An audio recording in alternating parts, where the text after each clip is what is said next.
So thank you to Verity and Maria for such thought-provoking talks. I've been making notes throughout, and to everyone else as well for their insightful questions and comments. And I think hopefully I'm going to answer some of them with a different perspective as well.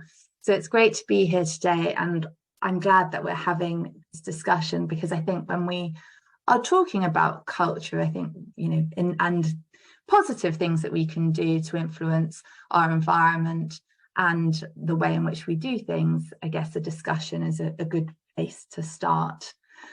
So I often look at challenges across the sector through the lens of leadership and leadership development, because my background is from the British Army. Once I graduated from the University of Liverpool, I actually joined the army and served in the army for 10 years before returning to academia. And I'm interested in how we can improve leadership development so that people within the sector are better equipped to address the challenges that we face and ensure that research and researchers can thrive in positive environments. So I tend to start with this slide, everyone is a leader. And through this presentation, I'll not often make any distinction between those in formal or informal leadership roles on the basis that everyone is a leader. And in the simplest sense, I think when we consider relationships, everyone has influence over or interactions with others, and therefore can display good or bad leadership behaviours. And this can also be applied to research. Every researcher will have ownership of a particular activity. And so therefore we are accountable to each other. And that can be a really broad range of people, from our closest collaborator right out to sort of wide society and whatever that means to you. And we need to ensure that our research is trustworthy. So today I'll discuss ways and means we as individuals can be guided to enact our moral agency responsibly. The focus being more on the culture side of responsibility rather than the accountability, sort of monitoring, policing, litigious approach to this. We make decisions all the time, and inevitably those decisions, however big or small they are, will have some form of societal impact.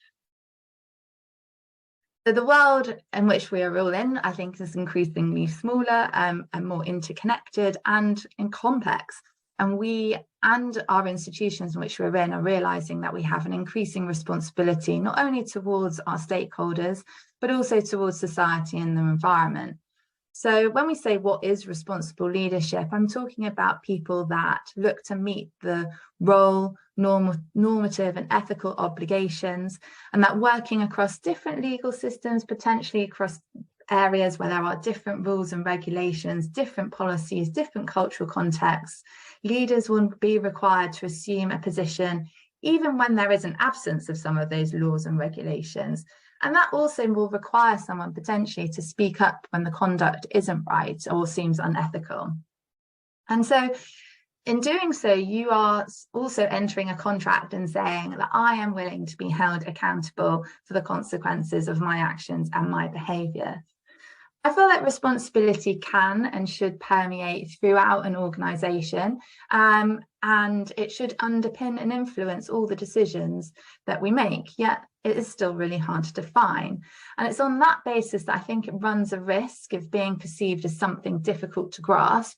And when we consider accountability, it's often associated with that negative policing, monitoring, litigious ways. And what I would like to challenge us to do is think about it more positively. So whilst the definition and description of what responsible leadership is and what responsible leaders are is complex, I think we can all agree that responsibility is an important notion for all of us and our institutions. But when we examine responsibility, it raises many questions for which the answers are not simple. And I think that's been very well illustrated by Maria and Verity. So what are we responsible for? So responsible leaders act responsibly to their followers, to the organisation that they're in, to society and to the environment. They'll often display a form of servant leadership, so leadership and service to others. So they're putting the needs of others potentially above that of their own. And they consider how their decisions would affect a wide range of stakeholders. And this could include anything from like a very small team to more organizational focus. For example, how people are affected by the actions of the organization and how this impacts wider society. And this heightened understanding of others is really what drives responsible leaders to make decisions that are for the greater good.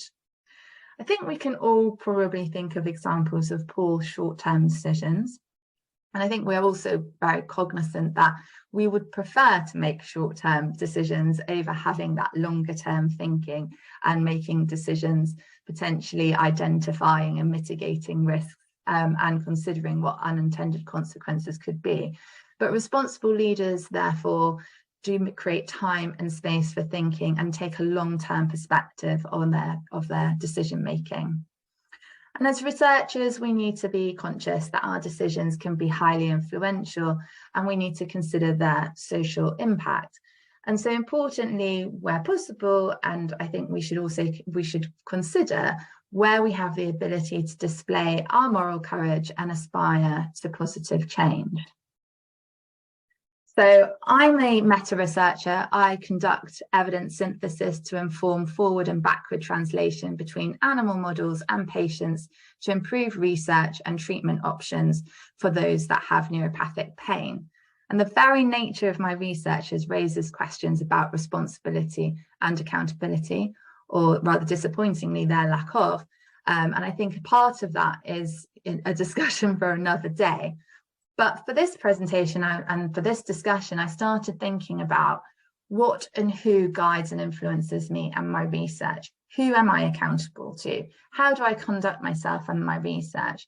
From funders, national organisations and societies, the two institutions that I work for, those that provide methods guidance for my research. I have a large international network, and this list of stakeholders and influencers goes on. And I only spent a few minutes making these slides, putting on these logos, and it certainly made me think about doing a much more detailed stakeholder mapping to better understand the relationships, the conflicts and the influences. I think there isn't a shortage of guidance to individuals, but undoubtedly it's difficult to navigate. There are overlaps and there are conflicts, and there'll always be a challenge to operationalising it. So, for example, I've just accepted an invitation to become an associate editor at the Journal of Pain. This journal is linked to the International Association for the Study of Pain, a society that I'm a very active member of. The journal is a hybrid journal. They don't have an open data policy. And this is against the way in which I want to conduct research and what the UK Reproducibility Network, and I as a local network lead, advocate for. But I believe it's critical for research to be open and transparent, and I want to use those mechanisms to demonstrate my integrity and be held accountable. In being part of this journal, though, I will not be prevented from doing those things. I can share my data, I can be open and transparent, I can follow rigorous methodology. And hopefully, I'm hoping that I'll be able to advocate for changes in policy within the journal. But interestingly, whilst I find those things very important and critical to accountability and responsibility, there are very few formalised pressures for me to even hold that standard. And I suppose it's important for me to remember that, as for everybody else, that responsible leadership is a collaborative effort. There is not a single person or entity that is responsible for creating the unethical, irresponsible, unsustainable conditions that sometimes we feel are quite prevalent within the sector. And we all have agency to some extent to contribute towards a more positive, responsible research environment. And I think Verity touched on this a little bit, that we are within a system that perhaps can shape or incentivize the way in which we act. So responsible leaders will try to therefore involve a wide range of stakeholders in their decision making and will invite a collective approach to problem solving. And this offers the possibility of uncovering lots of solutions for all. So how do we really deal with the complexities? And there was a question about this during the Q&A earlier. I think somebody asked, how important is it for research culture to be explicitly called out in the strategy document, rather than just being seen as an expected underpinning aspect to excellent research? And I hope maybe in the next few slides, I'll answer that a little bit. So the lessons that I've learned through my career to date is that leadership is based on context, and it's based on the values and the identity of the led. And based on some of our conversations today, I think some of us are potentially asking for a cultural shift. And changing behaviour begins with evolving beliefs. And when we begin to value something more, perhaps people will begin to do it. And we use values as guiding principles for what we do, and how we manifest these values does much to define us as individuals and in institutions in which we work. And when we consider the incentives that exist, I guess we need to consider what it is that we're valuing. How can we ensure that what we measure or use is giving us what we want and need? And how can we identify what we care about to reward it? Are people being responsible, or do we need to hold them accountable? And what are the appropriate mechanisms for that? So I work in 2 institutions at the moment. I'm seconded to Bristol for 2 days a week. And I'd like to draw on some examples of what they're doing around values-based leadership. And it isn't just to create a responsible leadership culture, but a more positive research culture. And I think what is key in both cases is that each approach has been co-produced across the community. So firstly, at Imperial, we have now a set of agreed values, and these were reached through a series of focus groups, appreciative inquiry and listening, receiving insights from over 500 members of the community.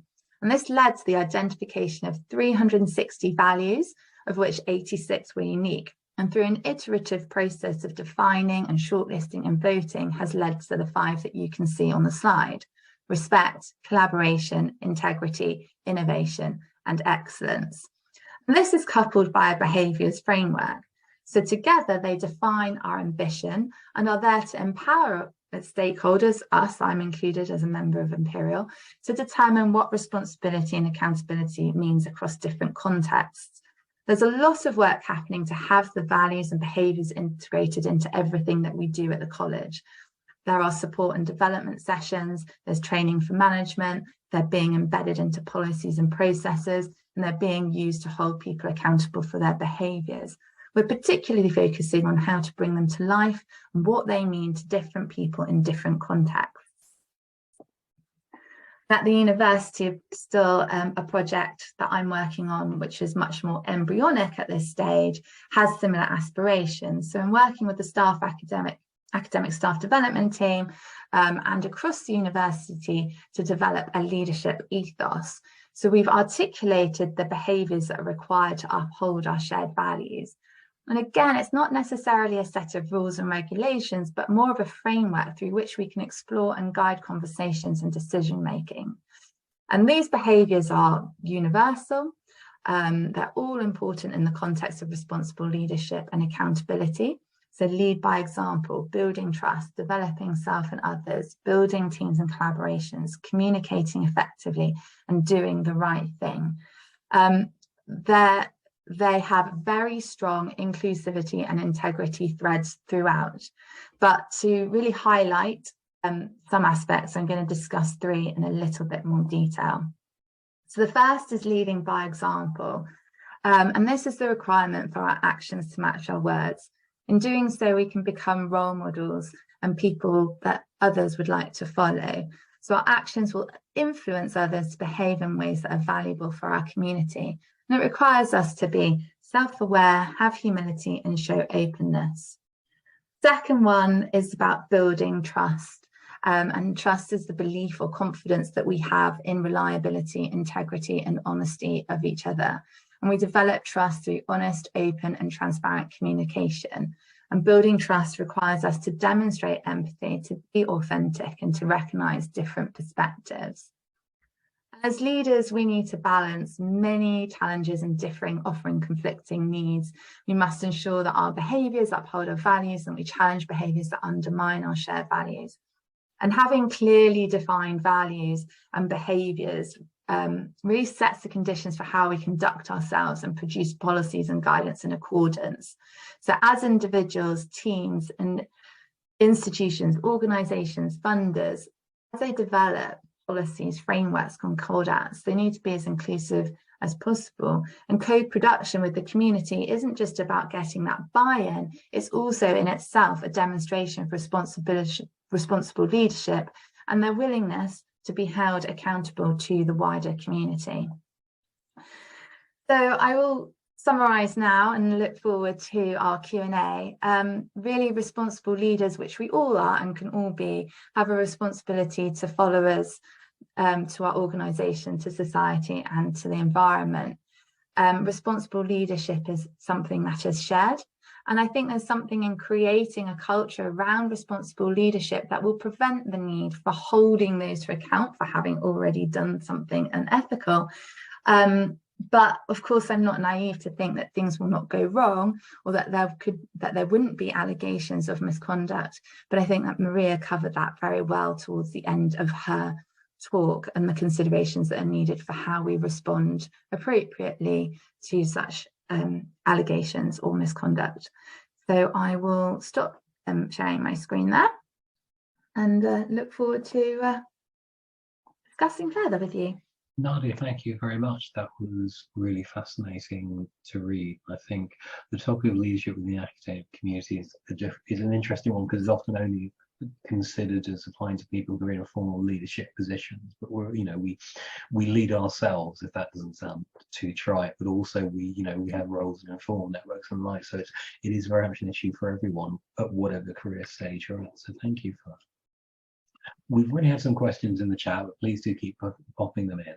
The first is from Irene Kavanagh, who says, while collective responsibility and accountability is important, is there a danger that no one is held accountable for progressing and operationalizing actions to enhance research culture, or held to account when something goes wrong? How do you balance the importance of collective responsibility with having key persons accountable? Yeah, I think that's a really good question, and obviously it's extremely complex. And I think my position is that you do need a bit of both. I think you do have to have key people that are in positions to drive this, but with the understanding that amongst the wider community that this is a collective responsibility, that it can't just be left to those key persons. I suppose that's just a roundabout answer of still saying everyone is responsible, but we do need some key people to drive it. And I think we're fortunate in that we do have that within some of our structures. And it's about how we can understand the value and what they're doing so we can actively support them. Thank you. Talking of structures, pardon me, anonymous questioner asked, you talk about the experiences at Imperial, which is obviously a very, sizable university in terms of numbers and resources. How applicable do you think some of the key lessons learned from how it's approached things are transferable to smaller institutions, either those which are, still have a wide disciplinary spread and are smaller in size, but also the more specialist institutions that only focus on one or two disciplinary areas? Yeah, I think these are very fair points, and it is very challenging, and every context will be slightly different. I think it's about taking some of those general lessons and having some aspirations to engage as broadly as possible across your own community, and appreciating that there will be different challenges and slight differences. But I think what Imperial tried to do with the values project is something that can be applied anywhere, in the sense that they just sought the views of as many people as possible and were open to that. There were not many people that were part of the facilitation. They just used Teams and Zoom to best effect, and to engage as many people and ask them to answer a few key questions. So I think there are ways and means of recognising the challenges, considering what a representative sample would be, and seeking out, and also not seeing it necessarily as something that you do once, but going through an iterative process, I think, can be okay. It doesn't have to be perfect. We're just all trying to strive towards something slightly better. Yeah, no, I think that's two very good points about the plurality of voices needed, but also about, they say, this is an ongoing process, and we shouldn't let the perfect become the enemy of the good. Well, it's a case of step by step, and there'll be some trips and bumps along the way, but it's worth doing. Thank you. Anna Seeger asks, how do you get senior leadership on board with the leadership ethos? That's a good question. I might have to come back in a few months' time and let you know just how effective I have been at getting senior leadership on board. I think one of the things that I would say for the University of Bristol is that senior leadership are already very on board. They're already very interested in how we can improve the culture for researchers and research to thrive. I think maybe what you may also be referring to is perhaps people that sit in more formal senior leadership roles that may not engage with this, perhaps, or haven't engaged with this more naturally.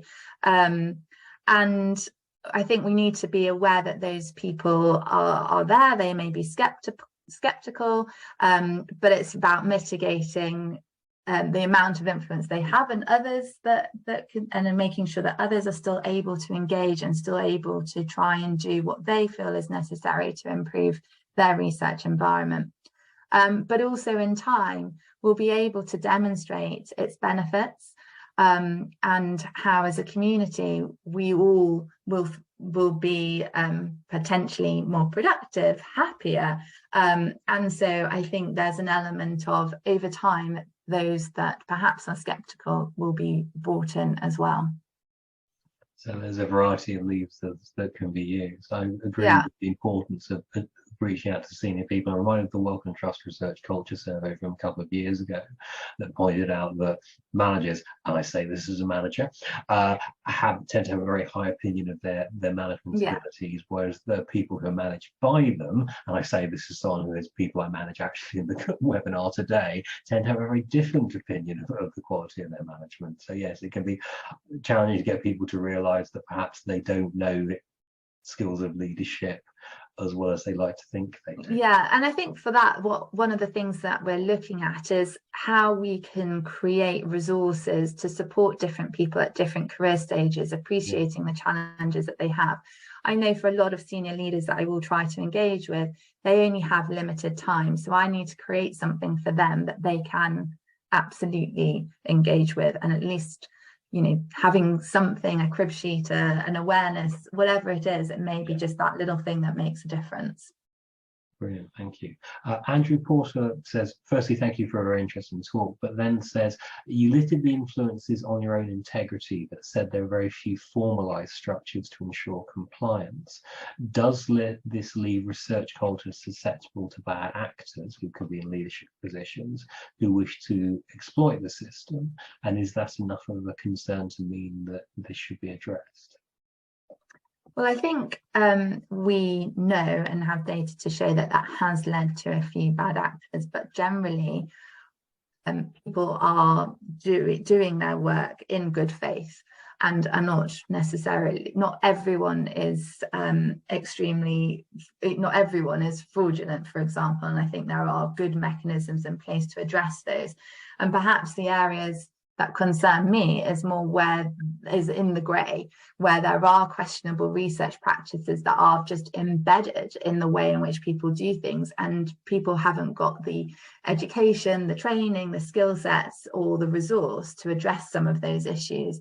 And I think that's something that lots of other organisations are trying to address through more formalised structures, but also through culture. I think we can look at the work of UK Rio, UK CORI, the UKRN, which is all trying to help people lower the barriers, if you like, to being able to be suitably resourced to do their research with greater methodological rigour and integrity. I hope that's answered the question. No, I think it's a very, very comprehensive answer. I think it ties into the broader question, which you and I have discussed before, of this, are we teaching researchers what they need to know, or are they being left to pick things up as they go along? And are they picking up bad habits or good? But also, what's the best way to solve that problem, as it is a problem, is kind of formalized development structures the best answer for everybody, or is that kind of a one size fits all answer? I was very interested in your talk to see, you know, the fact that there are some kind of underlying thematic principles from your perspective of leadership, but how they're applied at the institutional level, even within different parts of institutions, varies very greatly, and that flexibility seems very much a strength. Thank you. Yeah. We had a question about publishing. Do you think sort of using frameworks and repositories such as Prisma or Prospero aid in strengthening accountability, and should publishers make following these a requirement when authors submit? An interesting question, and at the moment I'm in the throes of data extraction for a really large systematic review, and I'm not certain that clinicaltrials.gov or the WHO related repositories are doing having quite the impact that they would like to have in terms of integrity and improved reporting of clinical trials. And that's just one observation that I'm feeling rather acutely at the moment. That being said, again, I always come from the perspective of most people are operating in good faith, and actually there is an element of, we know that some research has been conducted and know that patients have been recruited into this. So I think it is improving accountability.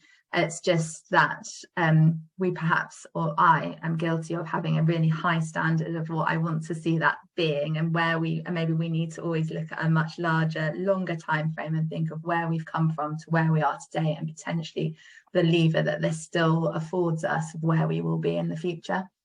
I hope that answers that question. I think there is a role for them. I think they are important. As another limitation that I have as somebody that looks at these records is a capacity one. You know, there is a lot of information there that we could very much unpick, but we don't, because that's maybe not addressing our research questions. So maybe more research on research to understand better how these interventions are working or where they're not, and how we could perhaps streamline things to be more efficient, but also to help people be more effective in demonstrating integrity is also something to consider.